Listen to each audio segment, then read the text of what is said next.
Before asking the children to open their books and after exchanging greetings with them, you will construct an introduction that is well related to the theme of the text. Whereas you should always keep trying to create and construct your own, the following introduction is suggested. Ask the children the following questions. But let me say one thing, honorable teacher. देखिए, introduction में जाहिर है आपने बच्चों को with help of conversation, questions and answers, आपने जो text है उसके टाइटल तक ले जाना होता है। और इसके लिए जाहिर है आप पहले से जो चैप्टर का टेक्स्ट है, मतन जो है, वो आप जाहिर बात है पढ़ चुके होंगे खुद। तो मकसद इसका ये है कि आप जब इंट्रोडक्शन स्टेज पे हों तो आपके जहन में रहना चाहिए कि इस टेक्स्ट का थीम क्या है। और जरूरी नहीं है कि जो टेक्स्ट का टाइटल है, उस चैप्टर का टाइटल है, वो थीम को भी बता दे, जाहिर कर दे। फॉर एग्जाम्पल, अब इसी को लीजिए, टाइटल है अ स्पेशल गिफ्ट और थीम क्या है, बुक रीडिंग।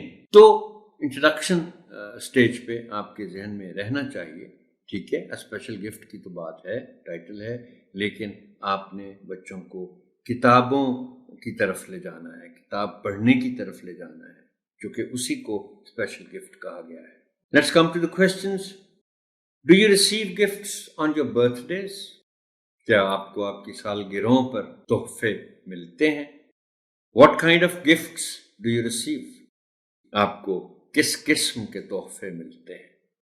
बच्चे बताएंगे, जाहिर है, मुख्तलिफ चीजों के नाम देंगे। व्हाट डू यू से ऑन रिसीविंग अ गिफ्ट? तोहफा लेते हुए आप क्या कहते हैं? बच्चे जरूर बताएंगे, जाहिर है, thank you, whatever. Now the last question will lead the entire class towards the theme of the chapter. Has anyone ever received a book on their birthday? क्या कभी किसी को सालगिरह पर किताब का तोहफा मिला है? जरूर चंद बच्चे दे पाएंगे ये जवाब, क्योंकि हो सकता है उन्होंने अपनी सालगिरह पर किताब का तोहफा वसूल किया हो। अगरचे हमारे यहाँ कोई इतना रिवाज है नहीं सालगिरहों पर किताबें देने का, लेकिन चंद लोग ऐसे हैं कि वो सालगिरह क्या तो शादियों पर भी किताबों के तोहफे देते हैं। ऐसी किताबें मौजूद हैं जिनका तोहफा शादियों पर भी दिया जा सके। Tell the children that they will be reading the story of the book a child gets on the birthday.